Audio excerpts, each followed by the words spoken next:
때로는 가장 고통스러운 것이 고난 자체가 아니라 그 고난을 감싸는 침묵입니다. 하나도 이해되지 않는 상황 속에서 하늘을 향해 울부짖어도 아무런 응답이 없는 듯한 그 침묵, 하나님조차 말씀이 없는 듯한 그 침묵 속에서 우리는 포기하고 싶은 마음이 들곤 합니다.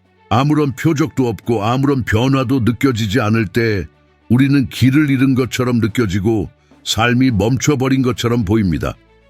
다른 사람들은 웃고 성공하고 앞으로 나아가는데 나는 정체된 채 시간에 갇힌 사람처럼 느껴질 수 있습니다. 그리고 이 침묵이야말로 우리로 하여금 하나님이 우리를 떠나신 것이 아닌가 하는 의심을 품게 만듭니다. 하지만 정말 그럴까요? 혹시 지금 이 조용한 시간 속에서 하나님이 가장 깊이 일하고 계신 것은 아닐까요? 눈에 보이지 않는 그 뒷배경에서 말입니다. 당신의 꿈이 멈춰 서 있고 믿음이 지쳐가며 기도가 허공을 맴도는 것 같은 이때가 바로 하나님께서 당신의 인생에서 가장 많은 일을 하고 계시는 시간일 수 있습니다. 왜냐하면 무대 뒤에서 하나님은 주인공을 준비시키시기 때문입니다. 하나님의 아들이신 예수님조차도 30년 동안 아무런 기적도 없이 평범한 몫으로 조용히 살아가셨습니다. 왜 하나님은 인류를 구원할 분을 그렇게 오랫동안 숨기셨을까요? 그것은 어떤 힘은 익명 속에서만 길러지기 때문입니다. 어떤 믿음은 박수 없는 자리에서 자라고 어떤 용기는 사람들의 이목이 없는 일상 속에서 훈련됩니다. 지금이 바로 그런 시간일 수 있습니다. 아무도 알아주지 않고 당신의 노력이 인정받지 않는 시간. 그러나 그 시간은 결코 헛되지 않습니다. 열심히 공부하고 일하고 기도하고 노력해도 아무런 변화가 없어 보일지라도 이 시간이 헛되이 지나가는 것은 아닙니다. 지금 이 시간은 하나님이 당신을 징벌하시는 시간이 아니라 준비시키고 계시는 시간입니다. 열매 맺는 나무는 처음에는 아무도 그 자람을 보지 못합니다.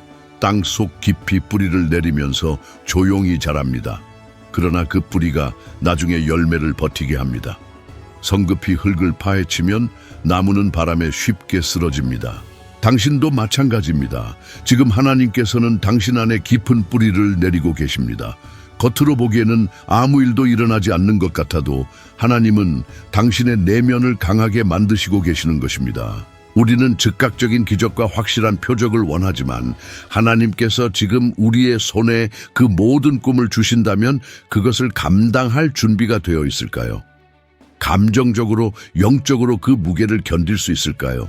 어떤 축복은 반드시 과정을 거쳐야만 주어지고 어떤 응답은 오직 침묵 이후에 도달합니다. 어떤 믿음은 모든 것이 황폐해 보이는 그 자리에서만 피어납니다.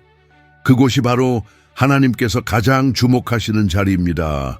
하나님은 당신을 보고 계십니다. 당신의 눈물과 수많은 밤과 아무도 모르는 생각들 속에서조차 하나님은 당신의 고통을 아시고 거기 함께 계십니다. 느껴지지 않더라도 하나님은 지금도 일하고 계십니다. 당신의 믿음을 연단하시고 다듬으시는 중입니다. 추수의 시간이 왔을 때 당신이 그것을 견딜 수 있도록 날마다 칼날을 벼리듯이 당신의 영혼을 단련하고 계십니다. 그래서 이 시간은 결코 낭비가 아닙니다. 당신은 인생에서 뒤처졌다고 느끼시나요? 모두가 앞서 나가는 것 같고 나만 제자리에 있는 것 같을 때 그 비교는 당신의 과정을 무시하는 것입니다. 당신이 감당한 십자가와 치른 전쟁은 그 누구도 모릅니다. 하나님은 사람의 시계로 일하지 않으십니다. 그분의 시간은 다릅니다. 요셉은 무죄였지만 수년 동안 감옥에 있었습니다. 잊혀지고 외면받고 모욕당했습니다. 그러나 하나님의 시간이 이르자 단 하루 만에 모든 것이 변했습니다. 지금은 아무것도 보이지 않을 수 있습니다. 모든 것이 포기하라고 속삭이는 것 같고 매일같이 계속해야 하나라는 의문이 들지도 모릅니다. 그러나 바로 그런 순간에 포기하지 말아야 할 이유가 있습니다. 지금은 불모지처럼 느껴져도 하나님의 명령이 떨어지는 순간 놀라운 꽃이 피어날 수 있습니다. 그리고 그날이 오면 당신은 깨달을 것입니다. 기다림은 결코 헛되지 않았다는 것을 하루 중 단 몇 분이라도 하나님과 다시 연결되는 시간을 가지세요. 아침에 일어났을 때 잠들기 전 혹은 일하는 중간에도 괜찮습니다. 그 순간 하나님께 당신의 마음을 털어놓으세요. 그러니 오늘은 깊이 숨을 들이쉬고 한 걸음 더 내디드세요. 느리게 가도 괜찮고 울면서 가도 괜찮으며 이해하지 못해도 괜찮습니다. 중요한 것은 멈추지 않는 것입니다. 아픈 마음도 말하고 지쳤다고 솔직히 말씀드리세요. 하나님은 우리의 고통에 놀라지 않으십니다. 오히려 그분은 귀 기울이시고 위로하십니다. 때로는 말씀으로, 때로는 침묵으로, 그러나 항상 함께 계십니다. 당신이 지금 보지 못해도 하나님은 조용히 일하고 계십니다. 뿌리가 자라고 있는 그 시간에도 결국 당신의 인생은 열매 맺고 많은 사람들을 살리는 나무가 될 것입니다. 절대 포기하지 마세요. 지금 끝이라고 생각하는 그 지점이 하나님께서 새로운 시작을 여시는 순간일 수 있습니다. 그리고 그 일이 일어날 때 당신은 감사하게 될 것입니다. 포기하지 않은 자신에게, 왜냐하면 하나님은 단 한순간도 멈추지 않으셨고 앞으로도 결코 멈추시지 않기 때문입니다. 당신의 이야기는 아직 끝나지 않았습니다. 당신은 그 짐을 감당하기엔 너무 작다고 느낀 적이 있나요? 나는 부족해, 나는 할 수 없어, 이건 내게 너무 큰 일이다 라고 생각해 본 적이 있나요? 용기는 두려움이 없는 것이고 믿음은 확신만 있는 것이라고 배운 적이 있을지도 모릅니다. 하지만 그것은 진실이 아닙니다. 믿음의 위대한 인물들도 두려워했고 흔들렸으며 의심했습니다. 그들의 이야기가 위대한 이유는 그들이 완벽했기 때문이 아니라 모든 것이 무너져도 계속 나아가기로 선택했기 때문입니다. 모세는 온 민족을 해방시키라는 하나님의 부르심을 받았지만 처음에는 자신의 부족함만을 말했습니다. 주님, 저는 말이 서툽니다. 저는 자격이 없습니다. 라고 말하며 도망치고 싶어 했습니다. 우리도 종종 그렇게 말하지 않나요? 준비되지 않았다고 생각해서 기회를 놓치고 누군가의 부정적인 말에 우리의 가치를 잊고 피했던 적이 얼마나 많습니까? 다윗은 양을 돌보던 평범한 소년이었습니다. 그의 가족조차 인정하지 않았고 왕도 그를 믿지 않았습니다. 갑옷은 그에게 맞지 않았고 아무도 그의 승리를 기대하지 않았습니다. 하지만 다윗은 자신의 힘이 무기가 아닌 하나님께 있다는 것을 알았습니다. 그는 단지 물매와 돌 하나로 거인을 무찔렀습니다. 지금 당신의 손에 있는 것이 무엇인가요? 그것이 작고 초라해 보이더라도 믿음으로 하나님께 드려진다면 충분합니다. 엘리야는 위대한 선지자였습니다. 왕에게 맞섰고 하늘에서 불이 떨어지는 기적도 경험했습니다. 그러나 한마디 협박에 그는 광야로 도망쳤고 생을 마감하고 싶다고 말했습니다. 주님, 이제 충분합니다. 그만하고 싶습니다. 이 모든 순간에도 하나님은 계획을 바꾸지 않으셨고 포기하지 않으셨으며 다른 사람을 선택하지 않으셨습니다. 그는 머물러 계셨고 우리를 강하게 하셨으며 평범한 사람들과 함께 놀라운 일을 이루셨습니다. 당신은 준비가 되었다고 느낄 때까지 기다리고 있을지도 모르지만 만약 준비는 발걸음 이후에 오는 것이라면요, 진정한 용기는 두려움이 없을 때 생기는 것이 아니라 두려움 속에서 생기는 것입니다. 당신은 얼마나 많은 기회를 스스로 포기했습니까? 단지 가능성이 없다고 생각해서 이력서를 보내지 않았던 적이 몇 번이나 있었나요? 아무도 당신을 믿지 않을 거라 생각해 꿈이나 아이디어를 포기한 적은요, 안 돼라는 말을 들었다고 해서 그걸 끝이라고 받아들였던 적이 몇 번이나 있었나요? 어쩌면 그건 멈추라는 신호가 아니라 다시 시도하라는 하나님의 초대였을지도 모릅니다. 조앤 캐슬린 롤링을 떠올려 보세요. 그녀가 세계적으로 유명해지기 전에는 실직 상태였고 우울했으며 혼자서 딸을 키우고 있었습니다. 그녀는 12개의 출판사에서 거절당했지만 멈추지 않았습니다. 12번에 닫힌 문 12번에 충분하지 않다는 말에도 그녀는 그 이야기 속에 무언가가 있다고 믿었고 계속 써 내려갔습니다. 결국 카페 한켠에서 적은 그 책은 역사상 가장 위대한 이야기 중 하나가 되었습니다. 당신은 어떻습니까? 누군가의 안 돼라는 말 때문에 포기했던 꿈은 없었나요? 받아들인 거절들 중에 정말 끝이어야 했던 것이 얼마나 있었나요? 그것들이 단지 쉼표였던 건 아닐까요? 당신은 모든 것을 준비할 필요가 없습니다. 첫걸음을 내디뎌야 이미 준비되어 있다는 것을 발견하게 될 것입니다. 두려움은 함께 걷겠지만 방향을 결정하게 둘 필요는 없습니다. 운전대를 하나님께 맡기고 당신은 따르세요. 다윗처럼 가진 것을 들고 나아가세요. 상처가 있고 불안하고 부족하더라도 괜찮습니다. 하나님은 완벽함이 아니라 순종을 찾으십니다. 그래서 지금 도전 하나를 드리고 싶습니다. 앞으로 사흘 동안 두려움을 느끼는 삶의 한 영역을 선택하세요. 프로젝트, 시작, 도움 요청 관계, 회복 변화 시도, 어떤 것이든 좋습니다. 그리고 아주 작은 한 걸음을 내디드세요. 작은 한 걸음이면 충분합니다. 거대한 발걸음이 아니라 당신에게 의미 있는 한 행동입니다. 나는 두려움에 지지 않을 거야 라는 의지를 나타내는 단 한 번의 움직임이면 됩니다. 그리고 두려움이 찾아올 때 반드시 올 테니까요. 기억하세요. 당신은 혼자가 아닙니다. 모세, 다윗, 엘리야도 같은 길을 걸었습니다.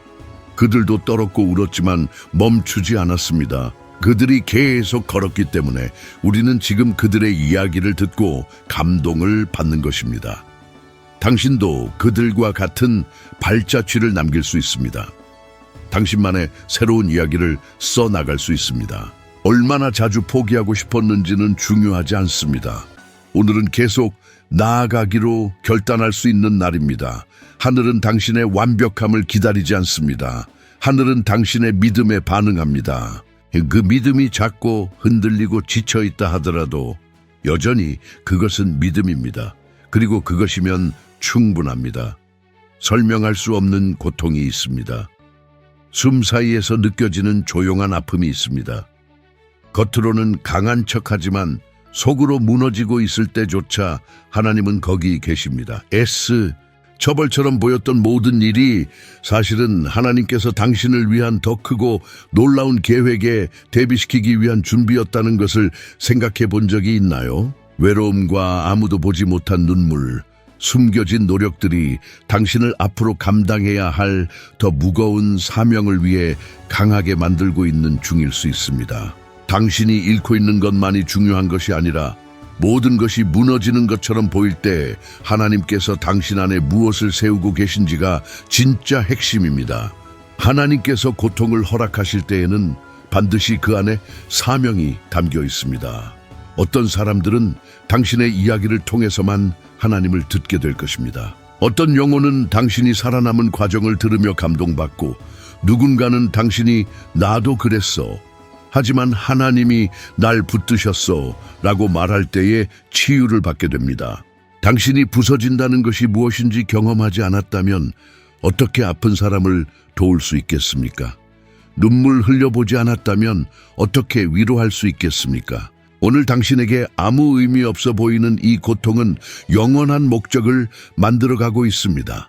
그것은 당신의 삶을 넘어 세대에 영향을 줄 간증이 됩니다. 하나님은 당신의 눈물을 절대 헛되이 하지 않으십니다. 모든 눈물은 세심하게 세어지며 결국 더 큰 의미로 바뀌게 될 것입니다. 폭풍 속에 있을 땐 혼란밖에 보이지 않지만 구름 위 하늘은 여전히 파랗고 하나님은 여전히 주권을 가지고 계십니다.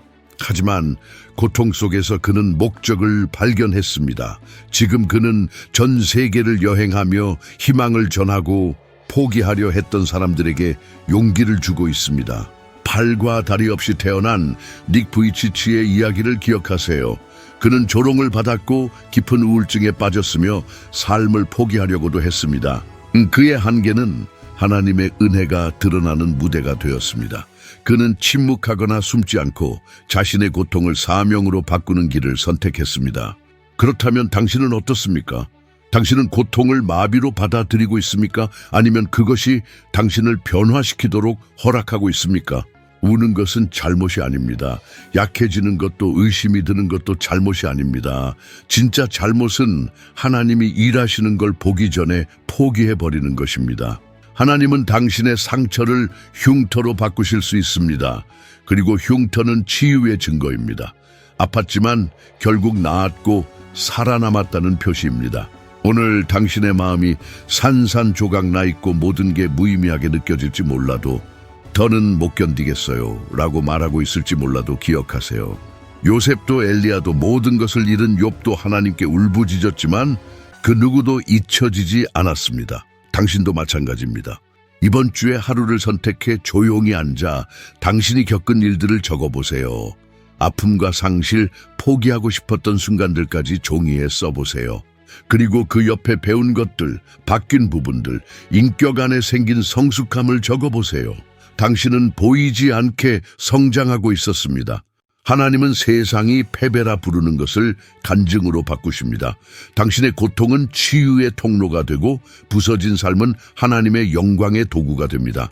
그날이 오면 당신은 눈물이 가득한 눈으로 뒤를 돌아보며 말할 것입니다. 이제야 알겠어요. 하나님은 단 한 번도 나를 떠나지 않으셨어요. 그분은 내내 나를 준비시키고 계셨던 거예요. 우리는 스스로를 너무 빨리 정죄하고 용서는 너무 더디게 하지 않나요? 단 한 번의 실수, 한 번의 실패, 한 번의 넘어짐만으로 우리는 자격이 없다고 느낍니다. 우리는 하나님을 실망시켰다고 느끼고 너무 멀리 와버렸다고 느낍니다. 그런 자격 없음이 마음 깊은 곳까지 스며들어 어느 순간 속삭입니다. 이제 멈추자고요. 포기하자고요. 조용히 사라지자고요. 하나님이 어떻게 나 같은 사람을 여전히 믿으실 수 있겠어. 그러나 바로 그 순간 하나님의 사랑은 인간의 논리를 뛰어넘는 힘을 드러냅니다. 하나님은 우리가 보는 방식대로 보시지 않고 우리가 사랑하는 방식대로 사랑하지 않으며 우리가 포기하는 방식대로 포기하지 않으십니다. 베드로를 기억하나요? 그는 예수님의 가장 가까운 제자 중 하나였고 모두가 주를 버릴지라도 저는 절대 버리지 않겠습니다 라고 말했던 사람입니다. 하지만 단 하룻밤 두려움과 압박과 의심 속에서 그는 예수님을 3번이나 부인했습니다. 단 한 번이 아니라 2번도 아니라 3번이었습니다. 예수님과 함께한 모든 경험에도 불구하고 그는 넘어졌고 죄를 지었으며 주님을 배신했습니다. 그 이후 예수님이 하신 일은 무엇이었을까요? 예수님은 베드로를 찾아가셨고 그의 정체성을 회복시키셨으며 자신의 양들을 맡기는 사명을 주셨습니다. 더 나은 사람을 택하지 않으셨습니다. 과거가 더 깨끗한 사람도 아니었고 감정적으로 더 안정된 사람도 아니었습니다. 예수님을 부인했던 그를 선택하셨습니다. 하나님은 우리의 실수로 우리를 정의하지 않으십니다. 하나님은 우리를 은혜로 정의하십니다. 그 은혜는 우리의 영혼 가장 어두운 곳까지도 닿을 수 있습니다. 지금 당신은 멀리 있다고 느낄지 모릅니다. 죄책감과 실망감에 빠져 있을 수 있습니다. 믿음을 놓고 기도를 멈추고 교회를 떠났을 수도 있습니다. 자신이 절대 하지 않겠다고 맹세했던 일들에 손을 댔을지도 모릅니다. 그리고 지금 거울 속에 자신을 보며 낯설다고 느끼고 있을지 모릅니다. 하지만 잘 들으세요. 하나님은 여전히 당신을 보고 계십니다. 실패자도 아니고 포기해야 할 존재도 아닌 하나님의 사랑받는 자녀로 말입니다. 당신은 변했을지 몰라도 하나님의 사랑은 변하지 않았습니다. 당신이 떠났을지 몰라도 하나님은 그 자리에 계셨고 여전히 당신이 돌아오길 기다리십니다. 탕자의 아버지처럼 집 마당에서 아들이 먼 길에서 돌아오길 기다리며 매일 그 길을 바라보시던 그 아버지처럼 말입니다. 그가 아들을 보자마자 달려가 그를 껴안았습니다. 회복에는 긴 설명이 필요하지 않습니다. 진심 어린 회개와 다시 시작하겠다는 마음만 필요합니다. 당신은 몇 번이나 이제는 너무 멀리 왔어 라고 느낀 적이 있나요? 이 실수가 결정적인 마지막이었다고 느낀 적이 있나요? 하나님께서 이번에는 정말 나를 포기하실 거라고 생각한 적이 있나요? 지금 당신이 바로 그런 순간을 살고 있다면요. 당신은 묻고 있을지도 모릅니다. 나에게도 아직 기회가 있을까? 그 대답은 예입니다. 항상 있습니다. 왜냐하면 십자가는 단 한 번의 기회가 아닌 매일의 초대이기 때문입니다. 매일 아침마다 새로운 시작이 가능하다는 끊임없는 기억입니다. 조이스 마이어에 대해 들어보셨나요? 그녀는 어린 시절 아버지에게 수년간 학대받았습니다. 깊은 상처와 트라우마로 인해 자신이 가치 없는 사람이라고 느꼈고 너무나 부서져 하나님께 쓰임 받을 수 없다고 생각했습니다. 하지만 어느 날 그녀는 하나님의 은혜가 자신의 상처보다 크다는 것을 믿기로 결심했습니다. 하나님의 사랑이 자신의 과거보다 강하다고 믿었습니다. 오늘날 그녀의 목소리는 수백만 명에게 닿아 그들 또한 자신이 너무 멀리 갔다고 느꼈던 마음에 치유를 전하고 있습니다.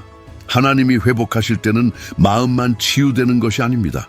당신의 이야기를 통해 다른 사람들의 삶도 변화됩니다. 그런데 당신은요, 계속 숨어 있을 건가요? 과거의 실수가 당신의 미래 가치를 결정하게 둘 건가요? 아니면 일어나서 나는 내가 저지른 일로 정의되지 않는다. 나는 하나님이 내 대해 말씀하시는 그 사람이다. 라고 말할 건가요? 그것이 진실입니다. 당신은 당신의 실수보다 더 귀합니다. 당신을 비난하는 생각들보다 더 큰 존재입니다. 당신은 사랑받는 자녀입니다. 오늘 당신이 산산조각 난 것처럼 느껴지더라도 당신은 창조주의 걸작입니다. 첫걸음은 스스로를 용서하는 것일지도 모릅니다. 과거의 선택으로 자책을 멈추고 지금부터 무엇을 세울 수 있을지 바라보세요. 과거는 바꿀 수 없지만 하나님께서 당신의 미래를 새롭게 이끄실 수 있도록 맡길 수는 있습니다. 두려워도 한 걸음 내디드세요. 눈물이 나더라도 기도하세요. 오랫동안 기도하지 않았더라도 지금 시작하세요. 하나님이 당신의 말을 듣지 않으실 거라 생각해도 이야기하세요. 하나님은 듣기를 원하시고 항상 원하셨습니다. 당신은 길을 잃은 것이 아닙니다. 하나님은 당신을 찾고 계십니다.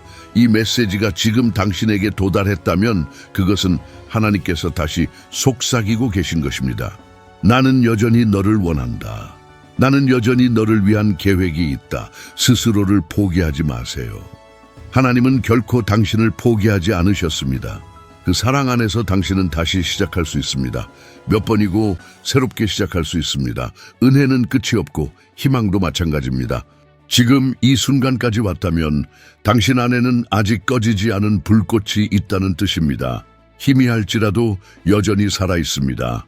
그 심장은 한때 부서지고 다치고 무시당했을지라도 여전히 고동치고 있습니다. 그 자체가 이미 하나의 기적입니다. 그것은 당신이 아직 살아갈 이유가 있다는 뜻입니다. 겪은 모든 고통에도 불구하고 당신은 여전히 서 있고 숨 쉬며 심장이 뛰고 있습니다. 자신을 돌아보세요. 수많은 것이 당신을 멈추게 하려 했습니다.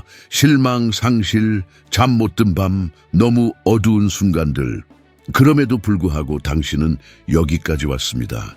비틀거리며 발을 끌며 힘겹게라도 앞으로 걸어왔습니다. 그것은 당신이 생각보다 훨씬 강하다는 증거이고 하나님이 결코 당신의 손을 놓지 않으셨다는 증거입니다. 삶이 당신에게 사람들을, 꿈을, 방향을 빼앗았을지라도 하나님은 단 한 번도 당신의 삶을 향한 시선을 거두지 않으셨습니다. 당신은 기도를 잊었을지 몰라도 하나님은 결코 당신을 잊지 않으셨습니다. 어떤 날은 믿음을 잃었더라도 하나님은 당신을 믿으셨습니다. 지금 하나님은 사랑으로 당신을 부르고 계십니다. 요구 없이, 비난 없이, 단지 자비로 가득한 눈으로 팔을 벌리고 계십니다. 그리고 말씀하십니다. 아들아, 딸아, 돌아오너라. 나는 여전히 너 안에서 이루고자 하는 것이 많단다. 당신은 이런 말을 진심으로 들어본 적 없을지 모릅니다. 하지만 지금 마음 깊이 새기세요. 당신은 소중한 존재입니다. 당신은 꼭 필요한 사람입니다. 당신의 존재는 세상에 없어서는 안 될 빛입니다. 당신의 이야기는 누군가에게 하늘의 응답이 될 수 있습니다. 당신은 실수가 아닙니다. 낭비된 존재도 아닙니다. 당신은 아직 완성 중인 하나님의 기적입니다. 최근 아무도 당신을 안아주지 않았더라도, 아무도 진심으로 당신의 안부를 묻지 않았더라도, 보이지 않는 고통을 안고 있더라도 하나님은 그것을 보십니다.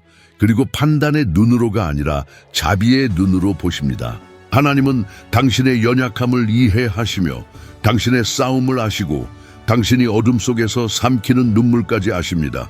완벽하지 않아도 괜찮습니다. 진실한 마음이면 됩니다. 오늘 당신이 가진 것이 부서진 마음뿐이라면 그 모습 그대로 들이세요. 하나님은 조각들을 가지고 아름다움을 창조하십니다. 죄에서 생명을, 상처에서 치유를, 수치에서 영광을 만들어내십니다. 당신은 그 놀라운 변화의 현장을 보게 될 것입니다. 당신의 이야기는 여기서 끝나지 않습니다. 믿으세요. 더 가벼운 아침이 찾아올 것입니다. 진심 어린 웃음, 치유의 포옹, 평안한 새 출발이 다가올 것입니다. 그리고 그날 당신은 뒤를 돌아보며 알게 될 것입니다. 어둠의 날들은 끝이 아니라 과정이었고 하나님의 씨앗이 심기던 밤이었음을, 지금 당신 안에서 자라고 있는 것은 믿음입니다. 생명입니다. 약속입니다. 포기하지 마세요. 제발 포기하지 마세요. 하늘 전체가 당신을 응원하고 있습니다. 나도 그렇습니다. 당신은 하나님이 처음부터 꿈꾸셨던 삶을 누릴 자격이 있습니다. 그리고 그 삶을 살아가게 될 것입니다. 반드시 살아내게 될 것입니다.